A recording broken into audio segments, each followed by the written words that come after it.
சட்டம் மாறி வந்து மண்ணை முட்டும் காலில் சூழ்ந்து கைகள் தட்டும் வாழியவே தென்னவராட்சி திசைகள் எட்டும் நம்மவராற்றல் விண்ணை முட்டும் எட்டு திக்கும் முரசு கொட்டும் வாழியவே.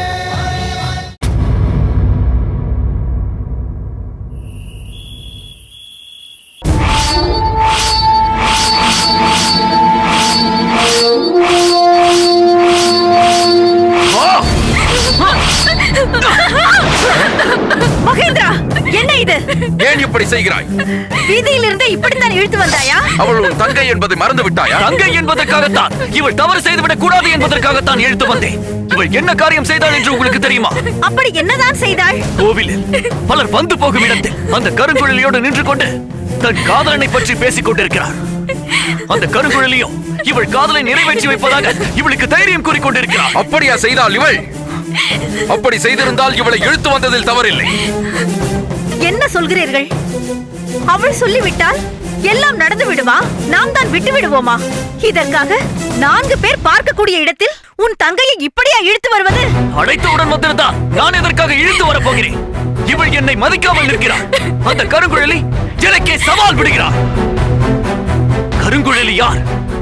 நம் அரண்மனையில் பணிபுரியும் பணிப்பெண்ணிற்காக என்னையே அவமானப்படுத்தி பேசியவள். என் மனதில் பட்ட ரணம் மாற வேண்டும் என்றால் அந்த சதிகாரியை நான் பழி வாங்கியே தீர வேண்டும். அப்படி பேசாதே மகேந்திரா. நீ செய்த தவறு மன்னர் வரை சென்றுவிடக் கூடாதே என்பதால் நானே சென்று என் மகனை மன்னித்து விடு கருங்குழலி என்று சொல்லும் நிலைமை ஏற்பட்டு விட்டது. அழகம்மை, பேசாமல் இரு. இதை பற்றியெல்லாம் இப்போது பேச வேண்டாம். முதலில் இவளை என்ன செய்ய வேண்டும் என்று தீர்மானிப்போம். என்ன சொல்கிறீர்கள்? இவளை இப்படியெல்லாம் செய்யாதே என்று கண்டித்து வைக்க வேண்டியதுதான். அதுதான் நடக்காது. இவளை அந்த கருங்குழலியை சந்திக்க வேண்டாம் என்று சொன்னால் கேட்பாளா? மறுபடியும் போய் சந்திக்க மாட்டாள் என்று என்ன நிச்சயம்? இப்பொழுது என்ன? அவள் காதல் விவகாரத்தை தடுத்து நிறுத்த வேண்டும். இவள் சென்று செழியனை சந்திக்க போவதில்லை. அவன் சோழ நாட்டிலிருந்து உயிரோடு திரும்பி வருவானா என்பதே சந்தேகமாக இருக்கிறது. அப்படி ஒருவேளை அவன் வந்துவிட்டால் அது பிறகு இவளை அடக்கி வைக்கலாம். இப்பொழுது விட்டுவிடு. முடியாது. இதை நான் ஒரு காலம் ஏற்றுக்கொள்ள மாட்டேன். இவளை இப்படியே விட்டால் இவள் மறுபடியும் சென்ற அந்த கருங்குழலியை சந்திப்பாள். அவள் என் மீது இருக்கும் வஞ்சத்தால் நம்மை அவமானப்படுத்த வேண்டும் என்பதற்காக இவளை நீ அங்கு சென்று அந்த செழியனை கண்டுபிடித்து மனம் முடித்துக் கொள் என்று சொல்வாள். இவளும் இதுதான் சந்தர்ப்பம் என்று ஓடிவிடுவாள். இதை நான் அனுமதிக்க மாட்டேன். என்ன மகேந்திரா இப்படி எல்லாம் பேசுகிறாய்? ஒரு தங்கையை பற்றி இப்படி எல்லாமா பேசுவது? அவன் சொல்வதில் என்ன தவறு? அந்த கருங்குழலி என்ன வேண்டுமானாலும் செய்வாள். மகேந்திரா, இவளை என்ன செய்யலாம் என்று நீயே சொல். இவளது அறைதான் இனி இவளுக்கு சிறை. அறையை விட்டு இவள் எங்கும் செல்லக்கூடாது. இவளுக்கு தேவையானவற்றை இவளது தோழியை பார்த்துக் கொள்ளட்டும்.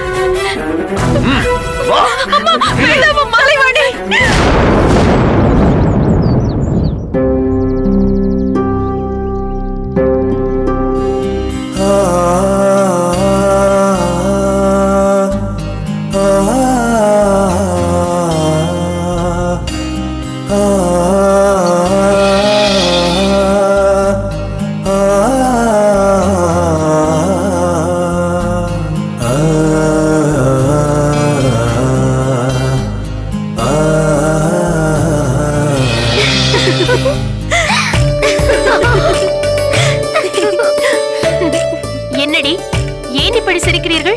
நீங்கள் இப்போது என்ன செய்து கொண்டிருக்கிறீர்கள்? மலர் தொடுத்துக் கொண்டிருக்கிறேன். எவ்வளவு தொடுத்தீர்கள் என்று பாருங்கள்.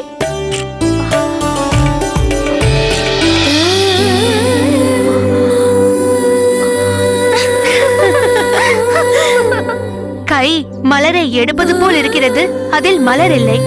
நாரில் தொடுப்பது போல் இருக்கிறது, ஆனால் அதில் முடிச்சு விழவில்லை. ஆமாம், ஏன் ஏன் என்று என்னை கேட்டால் எப்படி? நீங்கள் தான் சொல்ல வேண்டும். மனதில் சிந்தனை மலர்கள் எதையோ தொடுத்து கொண்டிருப்பதால் தான் கை மலர்கள் காணாமல் போகின்றன. அப்படியெல்லாம் ஒன்றுமில்லை. நீங்கள் சொல்கிறீர்கள், ஆனால் என்னால் அதை புரிந்து கொள்ள முடியாதா? உங்கள் கைகளின் அசைவு உங்கள் மனம் எதை அசை போடுகிறது என்று சொல்லிவிட்டது. கபிலர் தனது குறிஞ்சி பாட்டில் 40 பூக்களை பற்றி பாடியிருக்கிறார். அவ்வளவையும் உங்கள் முன்பு கொண்டு வந்து போட்டால் கூட அதையும் நீங்கள் இப்படித்தான் செய்வீர்கள். ஏனடி இப்படியெல்லாம் பேசுகிறாய்? மலர்கள் என்றால் எனக்கு எவ்வளவு பிரியம் என்று உனக்கு தெரியாதா? எனக்கு மட்டுமல்ல, நமது தமிழ் இலக்கியத்தில் நிலத்தை 4ஆக பிரித்தார்களே, அவர்களே மலர்களின் பெயரால் தானே நிலங்களை பிரித்தார்கள். என்ன சொல்கிறீர்கள்? ஆமா, 4 வகை நிலங்களின் பெயர் என்ன? குறிஞ்சி, முல்லை, மருதம், நெய்தல். 4ம் என்ன? மலர்களின் பெயர்தானே. ஆமாம் அம்மா, இப்போதுதான் நானே யோசித்து பார்க்கிறேன். ஏன் அப்படி பெயர் வைத்தார்கள்? மலை மீது மட்டுமே பூக்கக்கூடியது குறிஞ்சி. அதனால் மலையும் மலை சார்ந்த இடமும் குறிஞ்சி எனப்பட்டது. காட்டில் விளைவது முல்லை, அதனால் அதற்கு அந்த பெயர். வயலில் விளைவது மருதம், சமுத்திரக்கரையில் விளைவது நெய்தல், அதனால் அவற்றிற்கு அந்த பெயர்கள் வைக்கப்பட்டன. ஆனால் இப்பொழுது மன்மதன் 5 மலர்களை கரும்பு வில்லில் வைத்து தொடுப்பானாமே, அவை உங்கள் மீது பட்டுவிட்டன என்று தெரிகிறது. அது என்னடி 5 மலர்கள்? தாமரை. ஓஹோ, என் பெயரை சொல்லும் அளவிற்கு வந்து விட்டாயா? இல்லையம்மா, மன்மதன் வீசும் முதல் மலரம்பு தாமரை, பின் அசோகம், மாம்பூ, நீலோத்பலம் என்ற அல்லி, முல்லை ஆகிய இந்த 5 மலர்களைத்தான் அம்பாக தொடுக்கிறார். இப்படியெல்லாம் சொல்லி மக்களை ஏமாற்றிக் கொண்டிருக்கிறீர்கள்.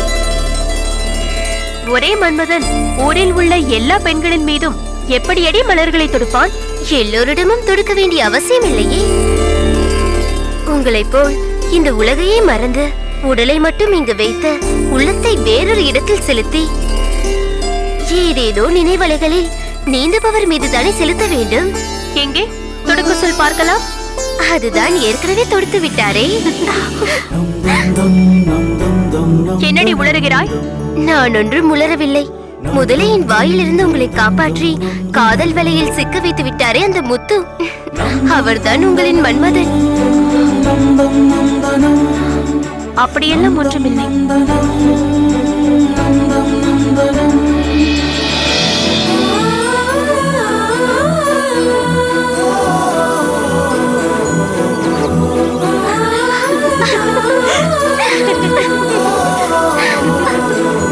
நீங்கள் காலில் கோலம் போடுவதை வைத்தே அவர் உங்கள் மனதில் ஆழ பதிந்து விட்டார் என்று புரிகிறது. இளவரசி, நேரமாகிவிட்டது, வாருங்கள் போகலாம்.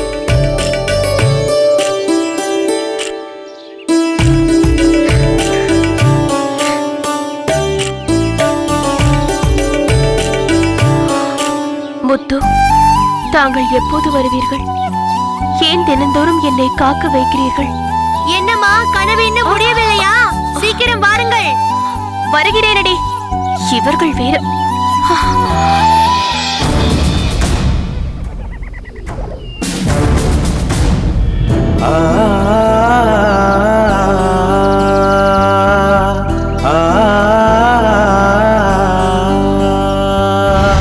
அது யாருடைய ஓவியம் என்று நான் தெரிந்து கொள்ளலாமா?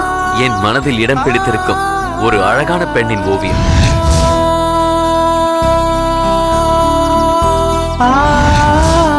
புருவங்கள் என்னை போல் மன்மத பானங்களை வீசும் வில்லை போல் தானே இருக்கும். அது சரிதான். அப்பாடா, இதையாவது ஒப்புக்கொண்டீர்களே.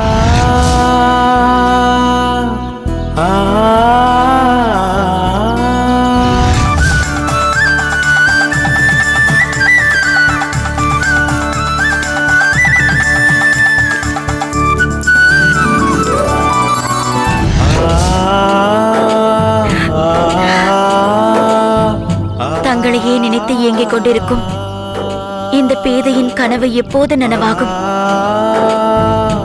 இன்னும் எவ்வளவு நாட்களுக்குத்தான் இந்த நிலைமை நீடிக்கும்? நான் தங்களையே நினைத்து தவித்துக் கொண்டிருப்பதை எப்போது தாங்கள் புரிந்து கொள்வீர்கள்? என் காதலை தாங்கள் எப்போது ஏற்று என்னை மகிழச் செய்வீர்கள்?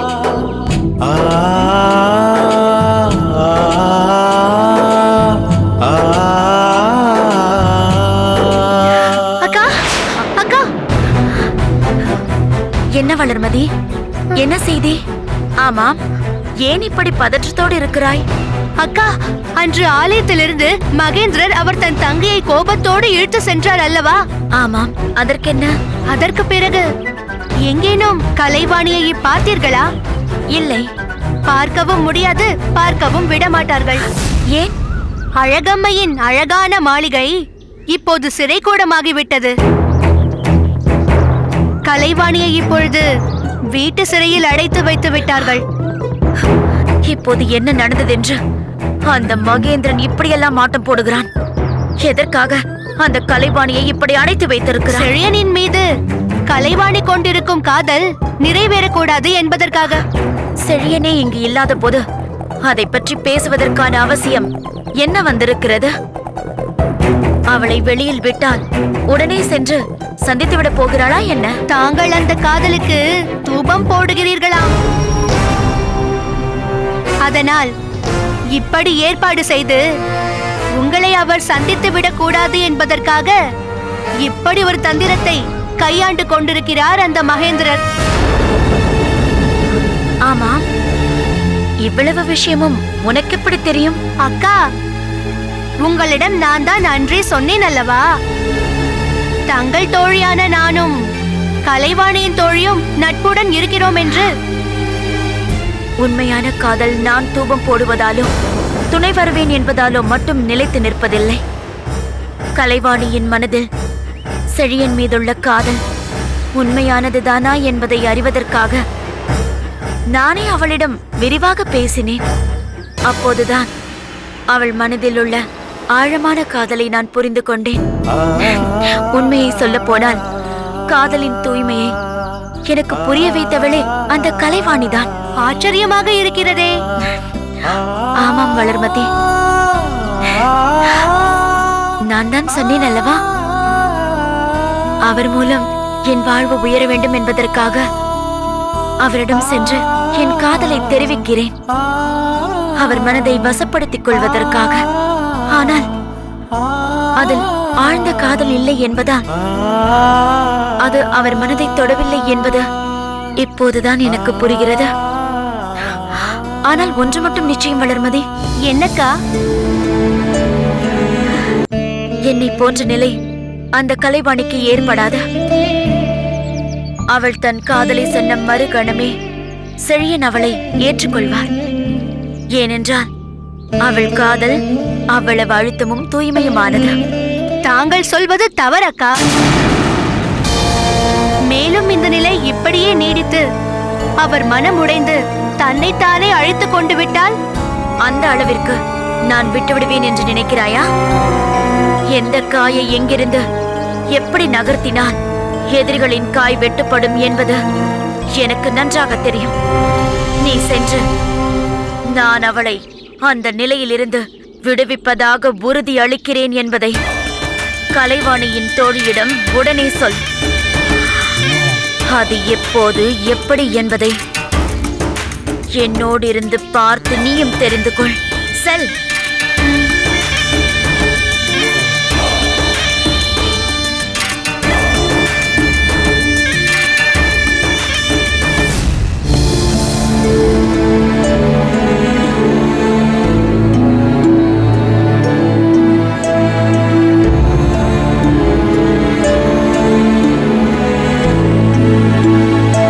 முத்துநகை, உனக்கு என்னதான் நேர்ந்தது? ஏன் இப்படி எல்லாம் செய்கிறாய்? எதை பற்றி கேட்கிறாய்? உனக்கென்று அரசர் தந்திருக்கும் அருமையான இல்லம் இருக்கிறது, அன்பான தந்தையும் இருக்கிறார். அதையெல்லாம் விட்டுவிட்டு இப்படி உறங்குவதற்கு கூட நல்ல இடமில்லாமல் காட்டிலும் மேட்டிலும் இப்படி அலைந்து திரிகிறாயே, அதை பற்றிதான் கேட்கிறேன். என்ன செய்வது? நான் மேற்கொண்ட லட்சியத்திற்கு இது எல்லாம் அவசியமாகிறது. பைத்தியக்காரி, ஒரு நாடே முனைந்து செய்ய வேண்டியதை நீ தனி ஒருத்தியாக சென்று சாதிக்க முடியுமா? நாடு என்பது என்னடி? நானும் நீயும் நம்மை போல் பலரும் சேர்ந்ததுதானே. நமக்கென்ன என்று ஒவ்வொருவரும் ஒதுங்கிவிட்டால் நாட்டின் நிலை என்னவாகும்? எங்கள் வீட்டில் இருந்த பாண்டிய நாட்டு படைத்தலைவர் என் முன்னால் கடத்தப்பட்டாரே.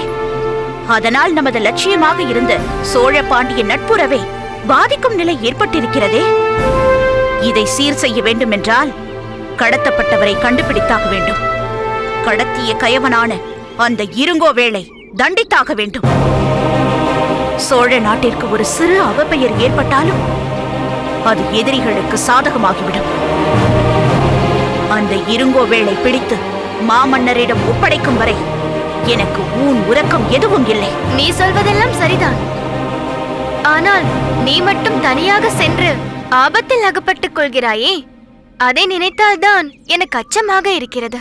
சோதனைகள் இல்லாமல் சாதனைகள் ஏதடி? ஒரு லட்சியத்திற்காக போராடும் போது ஆபத்துகள் வரத்தான் செய்யும். அதை எதிர்கொள்ளத்தான் வேண்டும். அதற்காக உன் உயிரையே பணயம் வைத்து அலைந்து திரிகிறாயே, அதனால் என்ன பலன் கண்டாய்? பலன் கிடைத்து விட்டது மல்லிகா, பலன் கிடைத்து விட்டது. அந்த இருங்கோவேளை பிடிப்பதற்கான அருமையான வாய்ப்பு எனக்கு கிடைத்தது. ஆனால் என்ன காரணமோ தெரியவில்லை, அதிலிருந்து அவன் தப்பிவிட்டான். அவன் தப்பித்தது எவ்வளவு வருத்தமோ அதைவிட பெரிய வருத்தம் அந்த தளபதி என்னை அவமானப்படுத்தியதுதான். அவன் என்னை அவமதித்திருந்தாலும் பரவாயில்லை, எனக்குள் இருக்கும் தேசப்பற்றையே அவமதித்து விட்டான். அது மட்டுமல்ல, நீ ஒரு பெண்தானே, உன்னால் என்ன செய்ய முடியும் என்று பெண் இனத்தையே இழிவுபடுத்தி விட்டான். வீர தமிழ் மரபிலே தோன்றிய எந்த ஒரு பெண்ணும் இதை ஏற்றுக்கொள்ள மாட்டாள். புலியையே முரத்தால் விரட்டிய வீர பெண்மணிகள் பிறந்த பூமி இது என்பதை அவனுக்கு நான் உணர்த்தியே ஆக வேண்டும். அவனை போன்று பெண் இனத்தை ஏளனமாக எண்ணிக்கொண்டிருப்பவர்களுக்கு வீர தமிழச்சியான ஒவ்வொரு பெண்ணுக்கும் கற்பும் மானமும் எவ்வளவு முக்கியமோ அதே அளவுக்கு தேசப்பற்றும் முக்கியம் என்பதை நான் நிரூபித்து காட்ட வேண்டும். ஒரு தமிழச்சி நினைத்தால் எதையும் சாதித்து காட்டுவாள் என்பதை அவர்களுக்கு நான் புரிய வைக்க வேண்டும்.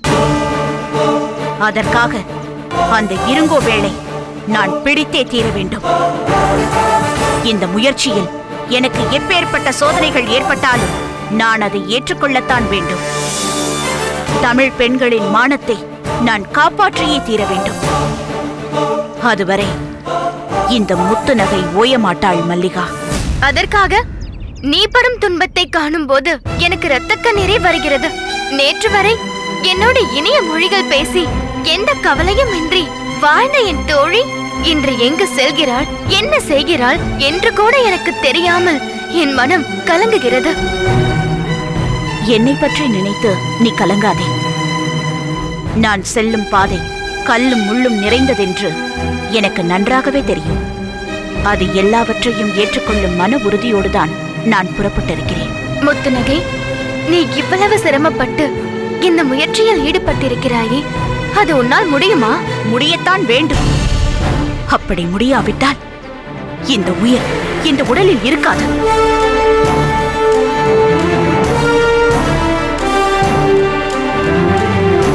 மன்னரை நான் அவசரமாக காண வேண்டும். தயவு செய்து நான் வந்திருக்கும் விஷயத்தை அவரிடம் கூறி அவரை எழுப்பி விடுங்கள். என்ன துணிச்சல்! மாமன்னர் என்ன உன் வீட்டு வேலைக்காரர் என்று நினைத்தாயா? நமக்குடைய பாரம்பரிய உணவுல ஒரு உணவு இருக்கு, அது திரிதோட சாதம். வாதம், பித்தம், கபம், இது 3 தான் நம்முடைய தோடங்கள்.